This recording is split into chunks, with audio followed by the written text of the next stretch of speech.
if you couldn't say what you do, how would you introduce yourself? I would say my name is Hugo, and I like to laugh. I like to move. I like to be on the road. I love to be free. Yeah, and I love having a good time.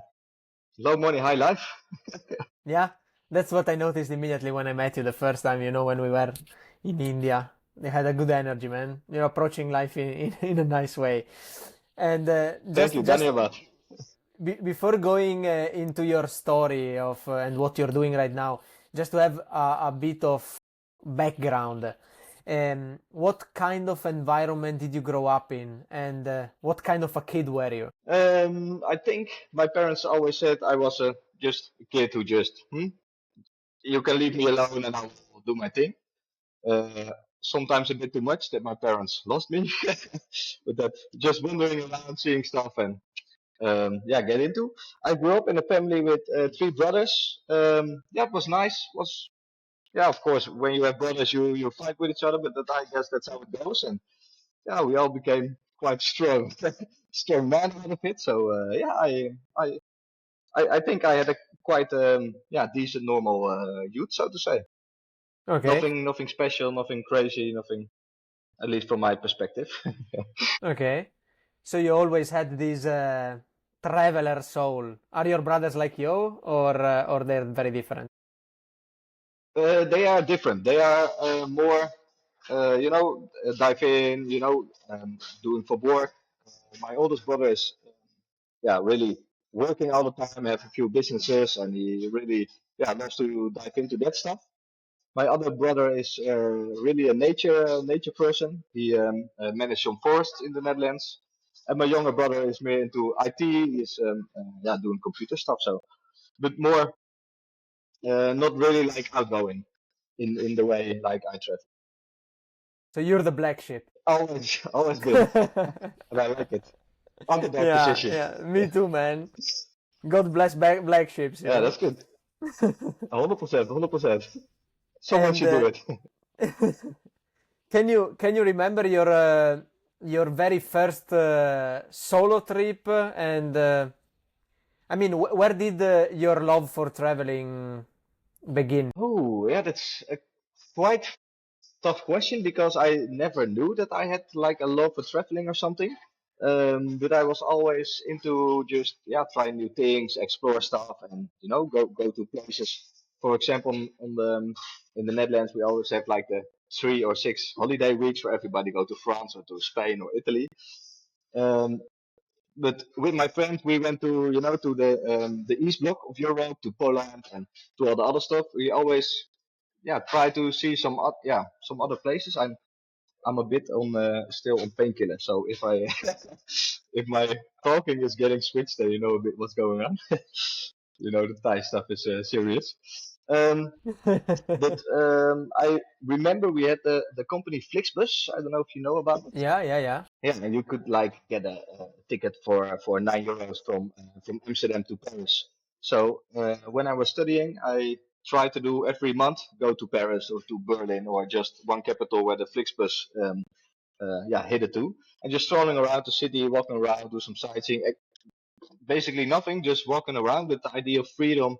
Yeah, really got me in a kind of way. I don't know how to describe it. Mm-hmm. But so, how old were you when you started doing these kind of trips? I think maybe 16, 17, something around that. Ah, okay, okay. So very young. But But yeah, but then more like occasionally. okay, but like proper solo trips, backpacking stuff. You started when? Yeah, I never really backpacked, but my first solo trip was I think 2017. And then I stepped on a bicycle and I cycled to Barcelona from the Netherlands. I was in a art academy and we had a travel project. So we had 1 month time to go wherever we want. And on the world map were some certain places to go to. And one of the points was Barcelona. And I was thinking, dude, if I got 1 month, yeah, why not try cycling? It should be a cool experience. So that's why I decided to hop on a bike without knowing anything about bike packing, as it's called. I just bought a bike and a tent and left off. And they really, yeah, really got me. And you fell in love with it. Yeah, I mean now you're traveling. 100%. I remember when we met in Bangalore. You remember, no, in the hostel. Yes, Um, yes, yes, I mean at that time you were already traveling for a long time, but you're still on the road now. And I remember you told yes, me your original plan was going from Zwolle to Jakarta, no? yes, But yes, yes, correct. Yeah. how did the idea start, and how did it change over time? The idea started because, nou ja, maybe roll a bit back. I was just working to pay my rent. You know, like almost everybody in Europe does nowadays, with the high rent prices and other stuff. So I was thinking, okay, so either I gonna do this every month, and in the weekend can drink a beer, do some fun stuff, but at the end I just, yeah, working to stay alive. And I was thinking, okay, maybe if I try to live a bit more sober, put some money aside, maybe I can spend the same money as I spend now in 1 month. Maybe I can, see some more of the world and live in another way. So that's why where my plan started. And I was thinking, okay, just save some up. And I told some colleagues, and then I told my boss. So then it was officially, and I was thinking, okay, now I have to go. But where? So I would just, okay, pick a point on the map. I think Indonesia is quite far away. Would be nice. So that's basically, it's not well overthought. It just, bloop, okay, let's go there and just see. So it was more a random decision. I mean, something that just you decided in the moment. It wasn't a very thoughtful process, no. No, no, exactly. Yeah. Yeah, I was just thinking, yeah, to go far away. That was basically it. Not cycling to Germany or something. Yeah, yeah, yeah. No, but that's crazy because I mean, it's not for everyone, to just say, you know what, I'm gonna take my bike and go to to Jakarta from Netherlands. I mean, how many kilometers have you Yeah. done? I've seen on Instagram you've probably done more than 15,000 kilometers or something, no? Yeah, that was around 1 year, and now a bit further. I think, yeah, that should be around 80,000, 20,000, something right now. To be honest, I don't really keep a track on it, but it should be somewhere. If I check my Strava, I can find it. Okay. But how important is it? How important is the preparation for a trip like this? I mean, what did it look like to you physically, mentally, practically? Um, yeah, to be honest, I'm always a person. I don't think about stuff that much. I just go for it. And preparing for this, I knew I set it a date because I wanted to know, okay, what is the best temperature to travel through the countries that are not, yeah, stuck up in the snow or in the desert. So I found it should be nice to start around March or April. Yeah, and from then I just start thinking, okay, what do I need? I need a tent. I need some stuff for cooking. Maybe I need some clothes for colder and for warmer weather. Yeah, just packed and left a bit like that. Got a small route, just on Google Maps. Start point Zwolle, finish point Jakarta, and then I was thinking, okay, I just follow these countries, and yeah, just that way.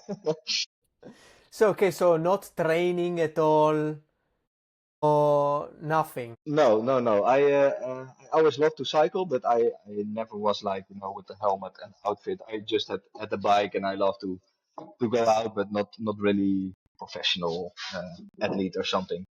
And yeah, I was also thinking I don't know how to train for it because you were sitting for 8 hours in a saddle with a completely loaded bike. Yeah, if I want to train, then how? Yeah, yeah. But so you also didn't have like how do you say, like a end date in mind, like I'm gonna travel for 1 year or 2 years, so you're just doing like, okay, I'm gonna start and then I'll train while doing it, or how was the process? Yeah, exactly. Yeah, my first plan was to cycle to Jakarta in 1 year. I saw a documentary about a Dutch couple who also did it in 1 year, and I was thinking, okay, that yeah should be possible. But then being on the bike, I just really enjoyed, and I was thinking, yo, why should I do this only 1 year, and then it's finished, and yeah, you go back to your life where you shitty rent again. So I was thinking, okay, maybe I can just extend it, and yeah, also, you know, see some other stuff, maybe try to stay a little bit longer in the country. For example, I was in Iran. I really loved it, so we decided to stay longer there and just have a little holiday in between the trip. And yeah, I just started to loosen the tides yeah, about okay, I have to be here on this time. But the other thing is, yeah, I got a budget, and my budget was the budget for 1 year.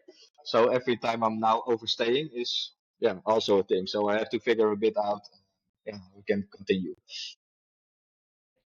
Yeah, man, that's the thing that you tell me about Iran is crazy because I mean it's not a very famous, not a very touristy country, you know. At least compared to other Middle Eastern countries. But every person I met Hmm. in my life, every traveler that has been to Iran, everyone tells me it's probably, if not the best, one of the best The places in the world. Why? What is it about Iran? 100%. Oh, yeah, what not? To be okay, let's make it clear. I come there as a tourist, so that means you're a guest. In their culture, guest is really important for the people. So, for example, I was cycling every 5 minutes. A car stopped in front of me, then opened the trunk, gave me cakes, gave me chocolate, invited me to their home to eat. The hospitality is really amazing there, and all the people you just spoke to, yeah, it's all from the heart. It's very warm. The culture is very nice. If you go to a restaurant and say, "Oh, we got a place here," and then you get the most beautiful place because you're the guest, and then at the end you want to pay. Say, "No, no, no, no, you're a guest. Don't pay, don't pay." All those things. It's really, yeah, it's really, really amazing. It's beautiful architecture, beautiful people. Yeah, it really got me. But like I say, it's from a touristic view. So Yeah, of course, because if we just hear if we just listen to what we hear, with the news and everything, seems like it's the worst country ever. But actually, really, every person I met, everyone told me, no, man, you have to go to Iran. It's the best place. It's the best place. And yeah, so, yeah, you're one of the many that told me that. So I'm gonna go one day um, for sure. But yeah, you should. Like to say that, inshallah. inshallah. Yeah.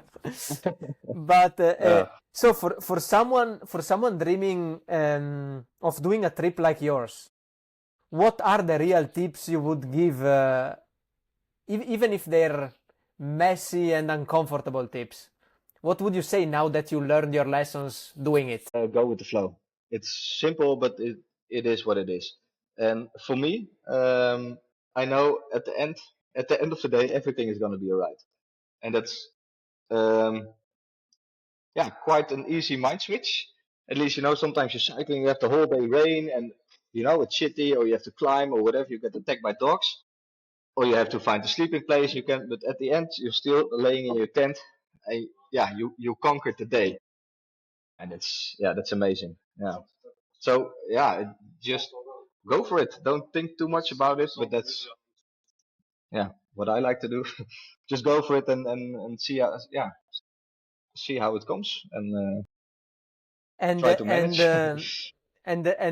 some more practical tips like I don't know. Um, Are there a few things that no one should ever forget before heading to a trip like this, or what do you think about it? Yeah, make sure you have enough water. Mm-hmm. That's main thing. Also, if you go on a bicycle, make sure you know that you have at least some stuff. If something happens on the road, you can fix it. But yeah, besides that, yeah, maybe a practical tip is the people are people and people are nice. So that's one thing. Don't be scared to ask someone if you got a problem. If you're really looking for a sleeping place, don't be scared to knock on the door and ask, "Hey, can I sleep here or can I pitch my tent here?" At the end, people are very nice, especially when you leave Europe. that's Mm-hmm. that's maybe a difference, but yeah, from what I expected, every door I knocked on or whatever, if my water was finished, I just showed my bottle in the air and a truck stopped and gave me water. Yeah, people are just love to help people and be there for each other. It's yeah, a beautiful thing. So yeah, like I Okay. said, trust the process and it will be good. Yeah, that's true. I mean, in many countries, you would hear the most crazy stories from, especially from here, from the Western. But actually, everywhere you go, it's always easier than you think, and the people are always there to help you. Always, everywhere you Yeah, go, you know? 100%. So Yeah, yeah, at the end, you know, the most difficult part is always just going, you know? Maybe you shouldn't overthink start. too much. Just get the fucking bike and go, you know? But Yeah, exactly. uh, Yeah, that's the most toughest part, starting. yeah. By the way, now give me like a map of your trip so far. You started from Okay. Zwolle. What were the countries? Yes. Tell me a little bit how it was.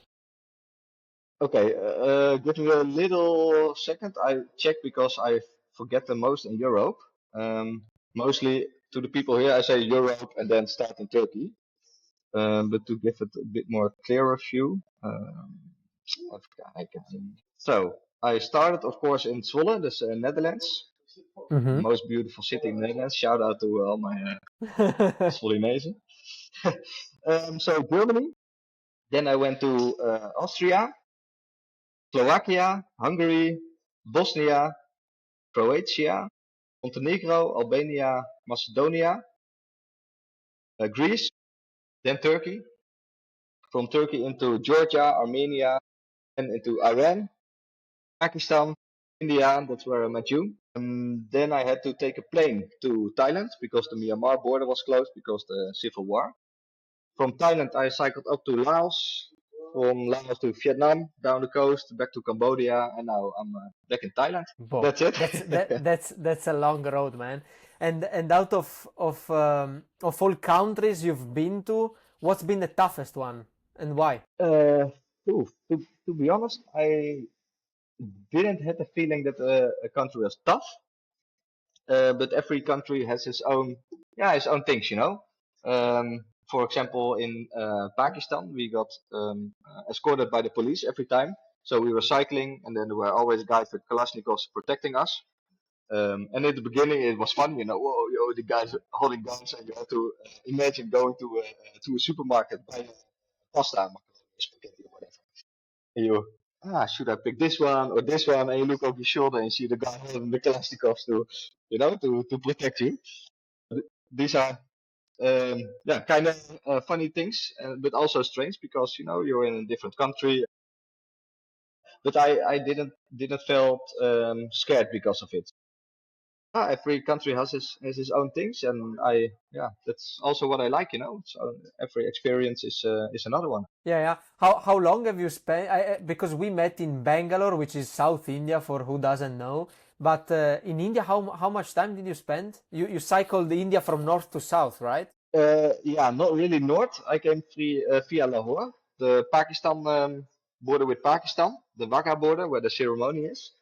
And from there, I cycled to Agra, to the Taj Mahal, and then Yeah. cycled down to Mumbai, to Goa, and then Bangalore. So a bit Okay, halfway, and okay. then. Mhm. So Bangalore was But the I yeah spent. Bangalore was the southest point, no? Because then Oh, you took the fly. Okay, yeah. yeah, yeah, because my visa was expiring, and yeah, I couldn't cycle up in time anymore. Mm-hmm. And so I mean you've been traveling now for like 8 months or something, no? Because you told me you started in March, correct? March Yeah, 2024. yeah, yeah. April, the 1st of April. So I'm April. now, yeah, 14 months and a couple of days. Okay, okay. And if I asked you your favorite travel story, the first one that pops in your head, what would it be? Yeah, yeah. There are a lot. So it's really Tell difficult me to some. make. Yeah, because there are a lot of crazy things happening, but also a lot of heartwarming things. Sometimes it's just cycling in the nature, completely your own. You know, I get the goosebumps. It's Yeah, that's one of the Okay, most beautiful thing of climbing the whole day. Huh? let's start one by one. What's the craziest one? Craziest. I think I was in Turkey, and I couldn't find a good place to sleep, so I just cycled into a city and asked someone for the Mokhtar, that's like the mayor there, if I can pitch my tent near a local school. They say, yeah, it's okay, you can pitch your tent there. There was a celebration or something going on, and so my tent was here, Here was the bushes, and there was the garden of the people who live next to the school. And I think I just went into my mattress and I heard some screaming and some crazy noises and then some gunshots. So there was a shooting next to me, and the only thing I knew was okay, I have to like flat, flat on my mattress, to dodge the bullets. So that was a kind of Ah, crazy story, and I was thinking, okay, yeah, I was thinking, should I do something with it? Should I go out or? But I was thinking, okay, I don't speak Turkish. Yeah, I just wait and try to sleep. So I fell asleep, and the next morning I left. but did you know what happened in the end? Like someone got killed or something? No, I don't know. I heard some screaming like, no, don't do it. But in Turkish, I, yeah, understood a few words, but that's it. And then the car, after the shooting, drove away, but I didn't hear an ambulance or whatever, only screaming and crying people. And I was thinking, okay, yeah, it's a bit rough, but I'm tired. I just want to sleep. I hope everything is going to be okay. If not, then they will wake me up and then I hear what's up. Yeah, Yeah. let's hope to wake up again. Jesus. Wow. And what's the most Last, heartwarming story? oh, yeah. I think whole Turkey, whole Iran. Um, Most heartwarming. Yeah. Okay, I can give you an example of Iran. I was cycling with Hmm. two other guys, and one had some tattoos on his face, so he said, "Okay, I'm a bit scared, you know. First time going in Iran, and we heard all the stuff on the media. Uh, so we think, okay, just go in and see what happens." And I think we were maybe now 1 hour in, and then a guy opened the door. Hey, hey, hello, hey, come in. You can come to me, come to my place. We were like, okay, you know, is it safe? You know, every time in a new country, you're always a bit checking out. You never, yeah, you don't know how the people are. So we checked with each other, and okay, we said, okay, we're just gonna go for a tea, and we asked if the guy had Wi-Fi because yeah, we didn't have a SIM card yet, we didn't have nothing. So if there was Wi-Fi, then we can drink a tea and maybe plan the route a bit for the next city. And this guy was so relaxed. He had a big mansion with a swimming pool and uh, yeah, so much happened. They gave us food and made a whole barbecue. He drove us to our town to meet our friends and family. We went to some ceremonies and see some stuff. At the end, we were on a rooftop eating with them, and they invited the whole family. We were like with 20, 30 people, and they really made good food. And yeah, jumped in the pool and yeah, just everything. And I was thinking, okay, so we one day in Iran. If this is Iran, it's gonna be very good. So just a simple thing. This was just one day, but this happened a lot of times in Iran. Everywhere, people were inviting us, making the best stuff for us. Yeah, it's amazing. That's Wow. really what touched me. Yeah. That's crazy because an experience like this, I mean, you could expect it to see everywhere, but in Iran, someone that never has never been there or has never heard some stories about Iran would never think about like something like this could happen, But that's amazing. Yeah, exactly. Yeah. And how do you choose every time your destination? I mean, yeah, you said go with the flow, but do you have like some, I don't know, like I would like to go there because of I want to see this, or is just more like I don't know, you meet people, they tell you, hey, you should go there, and you just go. How does it work? Your Yeah. decision making process. Yeah, to be honest, I'm also quite simple in that. It's not like, oh, I want to see this place or what. For example, do you know Angkor Wat? Yeah, yeah, in Cambodia, no? Yeah, yeah. So I didn't know about it before I entered Cambodia. That's a bit how I prepare stuff.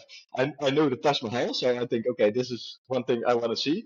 But I've been through so many places where I never, yeah, knew there was a big thing going on.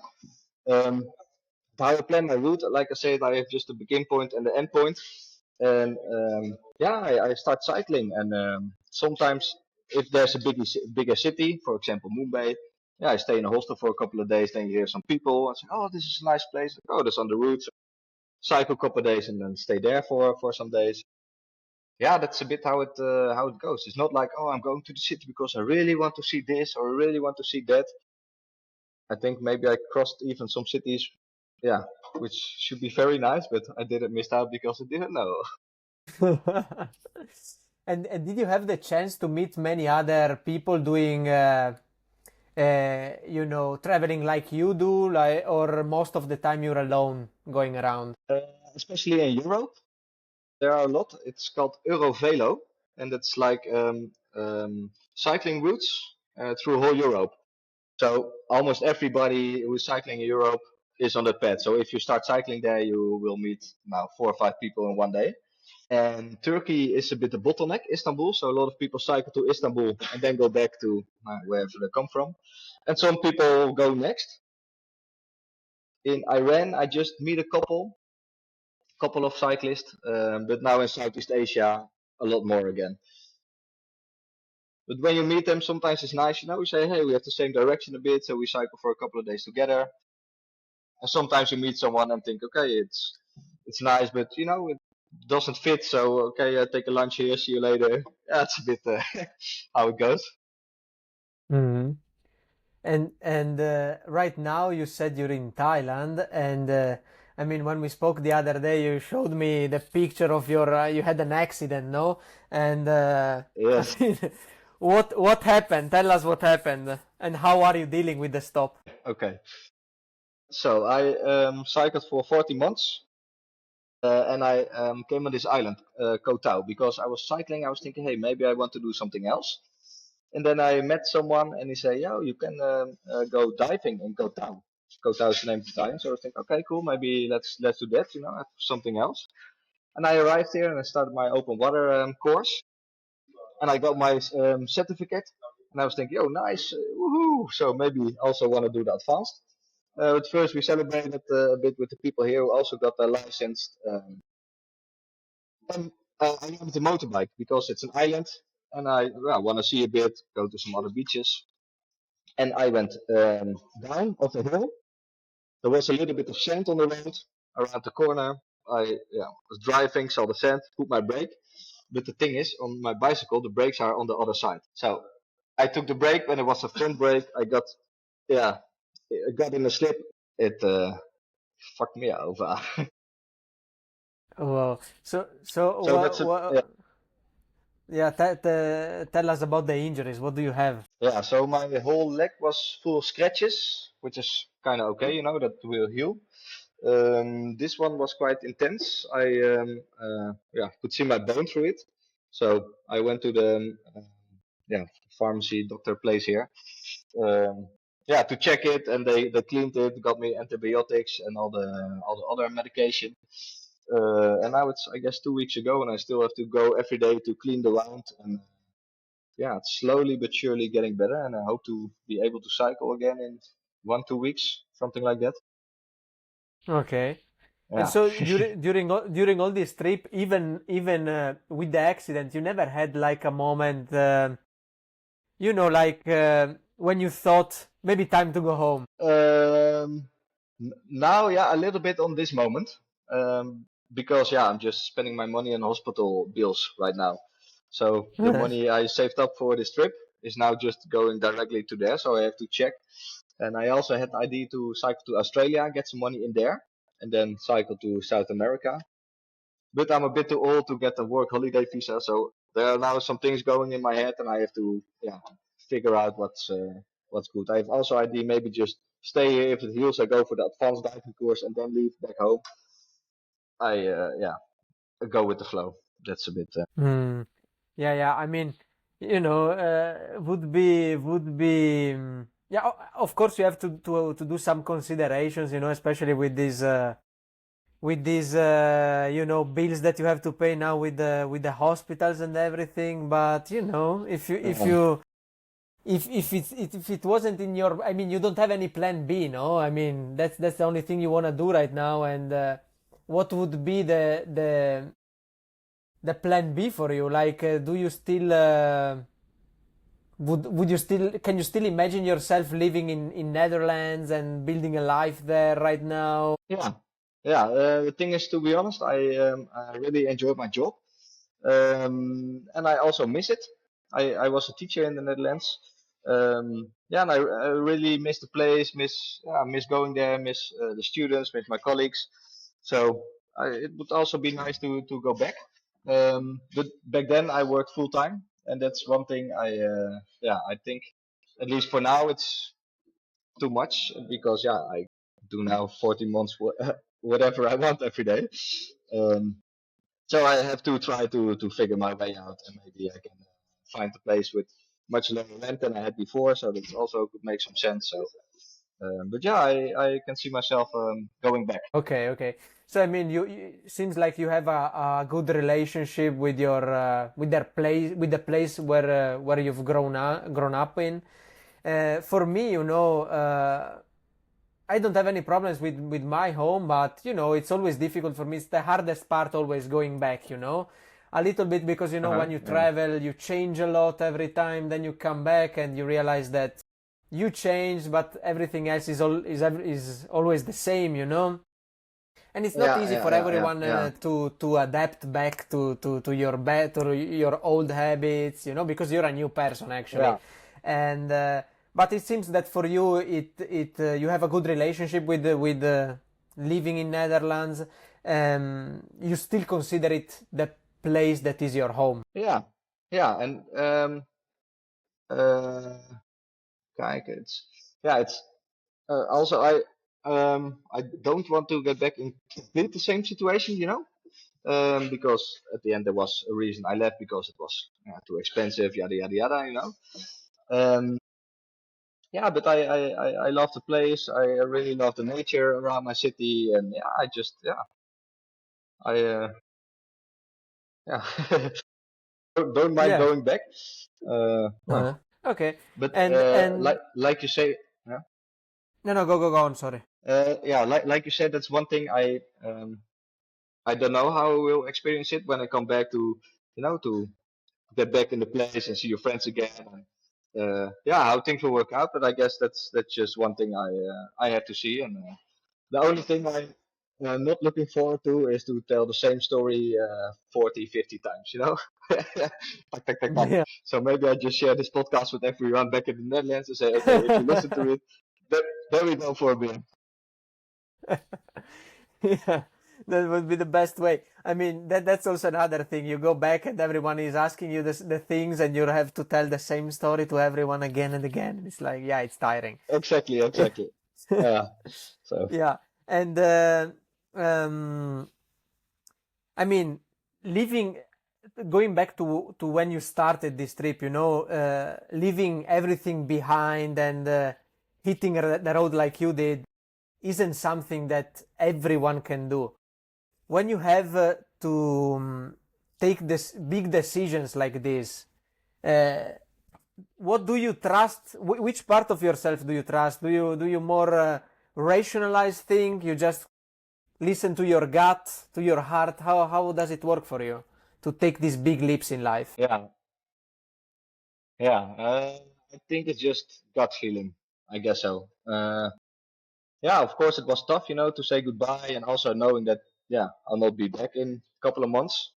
Um, but I still kept it open. I was thinking, okay, if I don't like it after 1 month, I just go back. Yeah, it is what it is.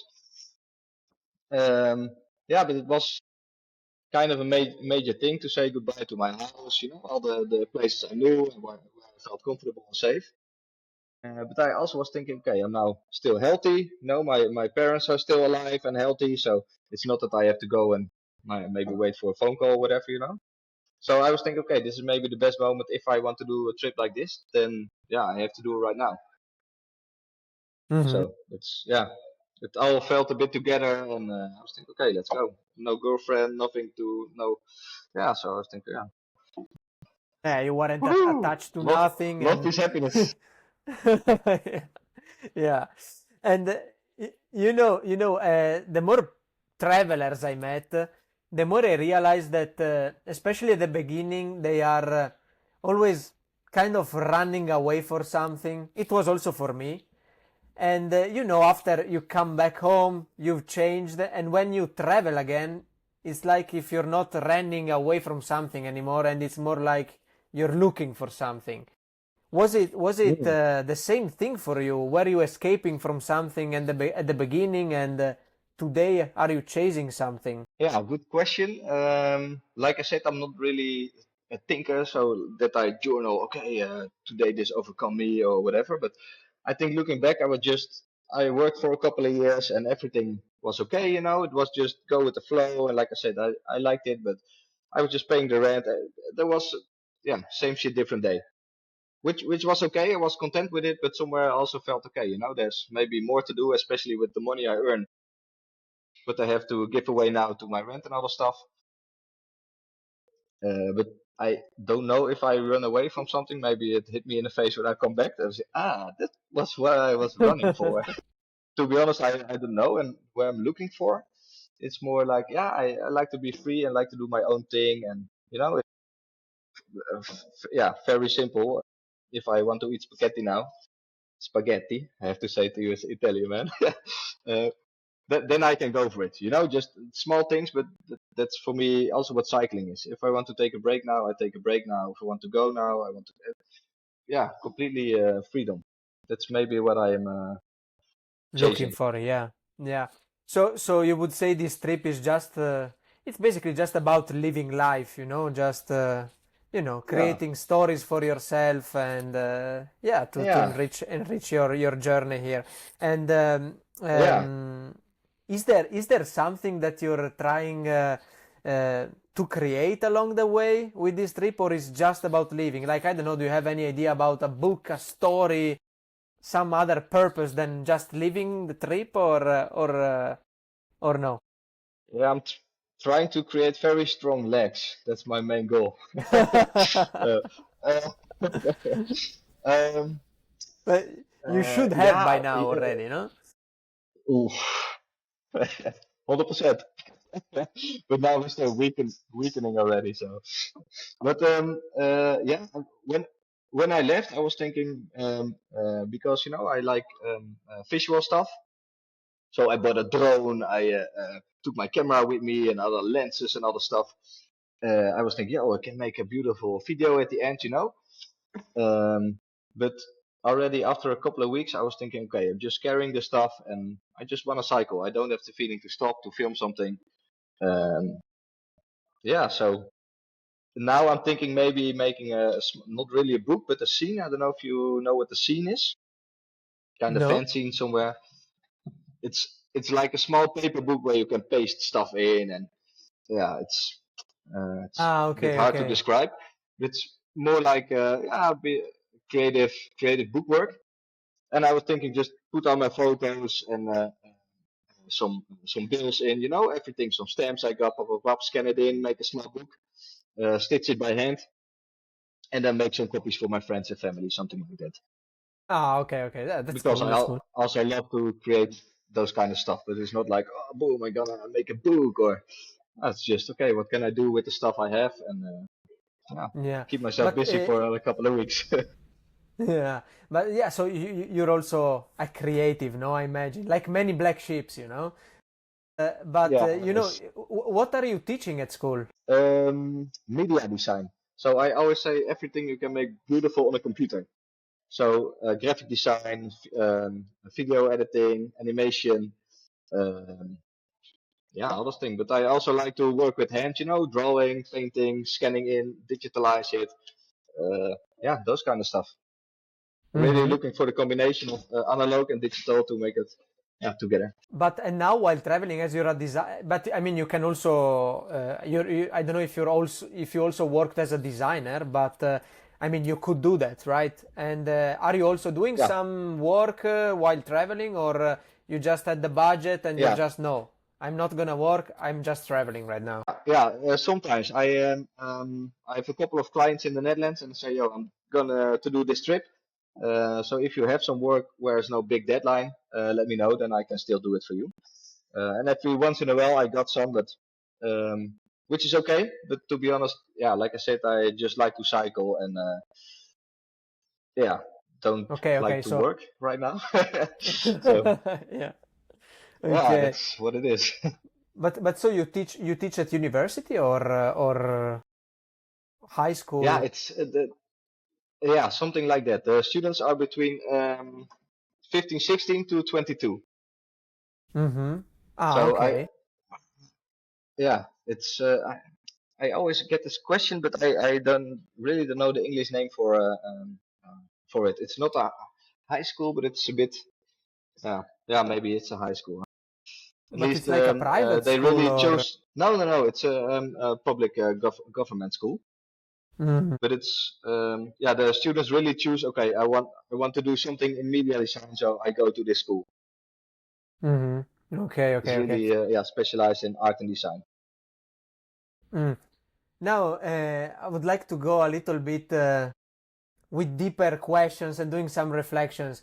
Going back again to when you started the trip, um, did you have like was it like a difficult period for you when you decided to do this big change and just go, or it was something that came just from want to have fun? I mean, what was it a big thing that was going on in your life, a big moment of change, or what forced you to do this? Yeah, like I said, the rent, uh, majorly. Um, yeah, and I always was thinking maybe I wanted to live a time in France. I was thinking about going abroad or whatever, but no, yeah, it didn't work out. And at the end, I got a nice house and everything was okay. And I was thinking, yeah, if I still want to do something, just yeah, now is the time to do. So that was more the kick in the ass. If still healthy, so if I want to do, I have to go for it. But not like Hmm. yeah, like I said, I was quite happy when I left. So yeah. Which is even better, Actually, last week I interviewed another guy, an Italian guy that also is travels by bicycle, and I mean he's done all Oh, Iceland and all South America, and he also told me, oh wow. when I asked him these questions, many people would say, yeah, you think you're running away from something when you do a trip like this. It's like when you meet people running marathons, everyone is running away from something, in some way. Yeah. But he You also see the told me sign? actually, This is cheaper. yeah. But he also told me, to do a trip like this, it's very important to be in a good state because he told Yeah, me it's not gonna 100%. be easy. You're alone with yourself for most of the time, and you're gonna have long days. And if you're not okay with yourself and to talk yourself in a good way, it's gonna be very difficult and could be dangerous in some 100%. way. You agree with Yeah, this, yeah? 100%. Yeah. Yeah, 100%. Yeah. Yeah, and I'm always, positive thinking and looking for opportunities. Yeah, that makes it also kind of easy to flow through barriers, but I also of course have some times that I'm stuck in my mind. What am I doing here? Mhm. But yeah, I also had it when I was back home working. That's just the yeah they always say you can travel the whole world, but the biggest part you have to travel is between your head and your Your heart. ears. And you always take it with you. Yeah, so That's true. But have you always been this positive, or is something that you worked on in your life, or yeah, as far as I know, I think I'm always going for the good vibes. Yeah, and yeah. you mentioned a couple of times. I mean, for what I could hear, at the beginning you were telling me about when you're doing the first trips with Flixbus, and that this sense of freedom got you. And even before you told me the trip you're doing now, if there's something that you're looking for is some sense of freedom, And actually, all the people I met there that they are solo traveling, everyone has his own reasons, as we were speaking, as we were talking before. But if there is like a common trait, is that everyone is in some way looking a form of freedom, And Mm. what does Yeah. freedom mean to you? I always say that I can stand, say, and do what I want. So, like I said, if I want to go for a pizza now, I can go for a simple thing. Maybe it's kind of simple, but that's for me freedom. Not be bothered by something or uh, yeah. So you mean not having plans And and of having course, the freedom in the present? yeah. But not only for food. That's just a basic example, but in everything. and maybe it's also kind of egoistic, because I want it and I want it now in some way. Um, but yeah, it works for me, and I love to be solo. I love to be on myself. So yeah,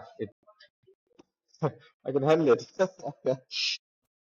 And what was your dream when you were a kid? And do you have a dream now? When I was a kid, I used to play table tennis, Oh and my wow. dream was to become professional table tennis. But yeah, like Okay. everybody who's playing football, I want to be Ronaldo.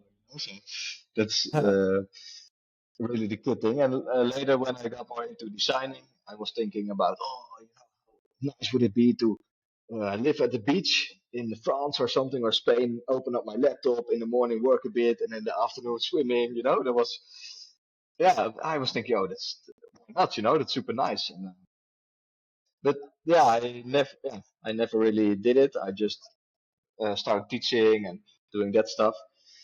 And if I have a dream now, yeah, recover and get on the bike again. That's the So you're yeah, living it. You're closest living dream I it. can get.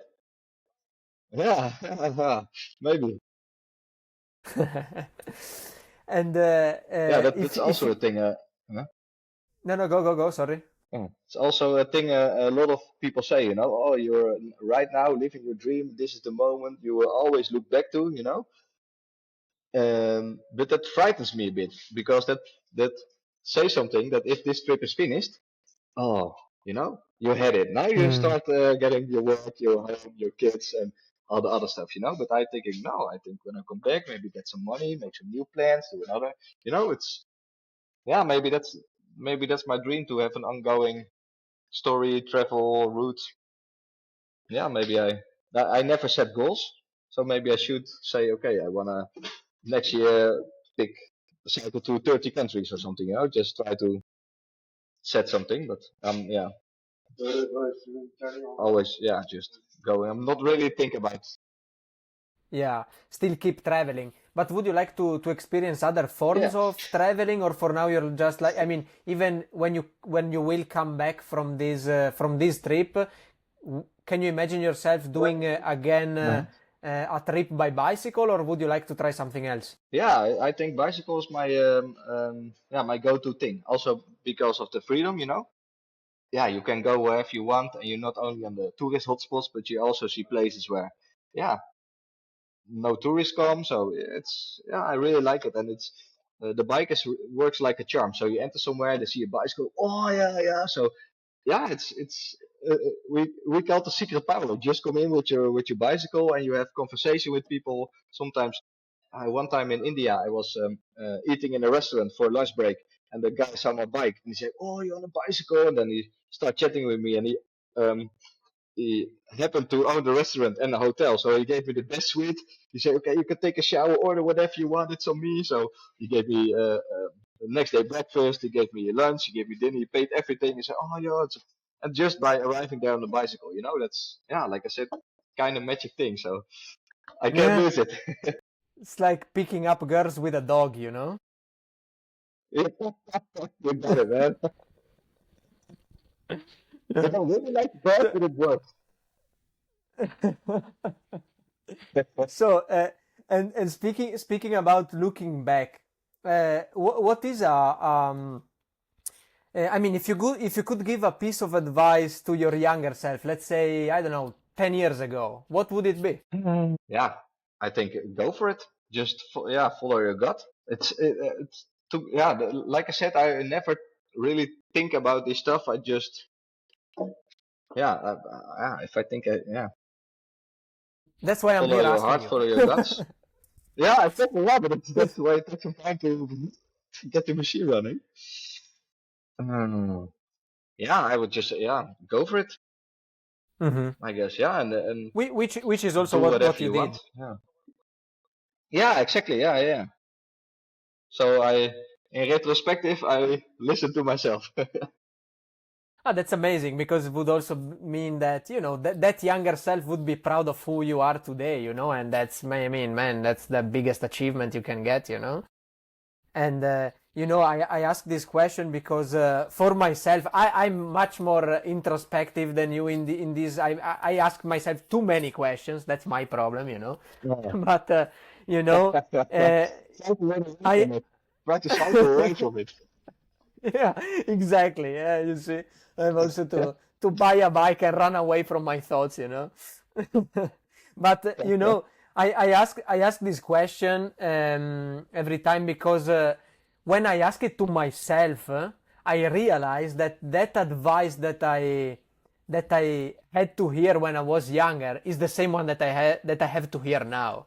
You know, and Mm. Oh, nice. I mean, so in this case, I'm gonna ask you a different question, which is like, if you could speak to your older self, what would you ask him? How, how many countries have you touched right now? Maybe, maybe something I like that. want more. Yeah, oof. Yeah. I hope I'm still healthy. That's I guess that's the main thing. So I would say, yo, Hugo, I hope you're still healthy, man. And yeah, can do whatever you want and still have fun and yeah, and enjoy. That's amazing, man. Yeah, Uh, yeah, I think health is the most biggest part of freedom you can get, I guess, that's true. That's true. That's true. mental For and sure. physically, and Yeah, it's that's always the why I simple, smoke basic cigarettes. things. And drink beers. That's what we do. We Yeah, value health, yeah, but that's the thing. yeah. The basic stuff are the more important ones, but are always the last ones we look for to improve. So yeah, but Exactly, exactly. Simple humans, man. we're weird creatures. So, man, 100%. last couple of questions um, that I'd like to ask you.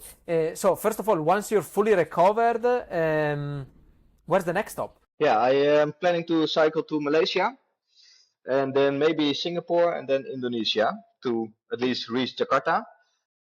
But and yeah, I really have to check what's next. Like I said, the money is running out, so I have to find my way. Maybe I can't even make it to Jakarta, then I have to go to Kuala Lumpur and maybe go back from there. I just check it day by day what's working. Okay. Look, man. I mean, thank you very much for doing this. Another cool thing about traveling is that for example, we met only like briefly. It was like, I don't know, maybe half hour or something. The cool thing is that Yeah, yeah, we still kept in touch even if we just spoke for half hour, and that's the cool part I think about traveling alone.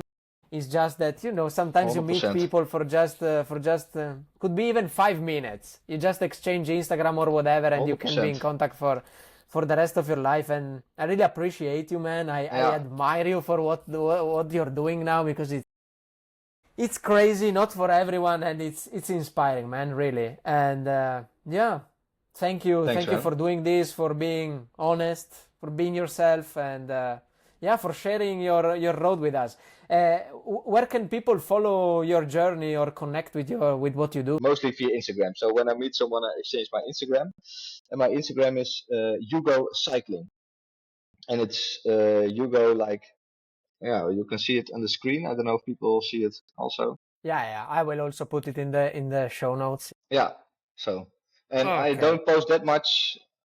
I post a story once in a while, and that's it. Yeah, I still look at it But every yeah, time. Sometimes I comment you or write you a message. my man, my man. But I've seen. I mean, people were supporting you. No, still. I mean, even if you're not that active, there are still people following you and supporting you. Especially now, I've seen that you got some help from people in this, kind of difficult Yeah, moment you're living. That's cool. yo, yeah. That's really crazy, and that's really a thing I yeah never thought about. The amount of messages I get from people, and they even make donations, and it's yeah, it's so crazy. I can't describe it with words. Every time people still sending me message every day. Hey, how you doing? Where are you now? Blah, blah, blah. And think, whoa, man. I was, I was never so into um, a friend of mine who was traveling or doing something. I say, yo, man, we drink a beer when you come back, then I hear the stories, you know. But people are really loving it, and get messages, oh, yo, thank you, you really inspire me. And I think, yo, I'm just cycling, man, making a photo, and that's it. But it's so cool to to hear that people really see stuff or think, oh, where's the place? I also want to go there. It's really yeah. I can't describe the feeling, but it's also a bit crazy, you know. Yeah, Yeah, that's amazing. That's the beautiful part of social media, you know. And you know, I mean, for yeah, hundred you, percent. you think I'm just cycling, but for other people that see you is like, okay, he's realizing a dream that I had for my whole life and I never did, you know. So that's why it's inspiring and it's cool, man, that you share it. And the best thing is that you're just, you know, enjoying it. And you know, I really admire you for this. I can see that, you know, your energy, you have the right attitude to do a thing like this. Mhm. Otherwise, it would be difficult to do it. So yeah, that's cool, man. Thank you very much, and see you soon. I Thanks, hope. man. Yeah, thanks for your time. Thanks for the talk. Appreciate it. Thank to you, man. Bye. Stay safe, stay free, stay healthy. Ciao, ciao.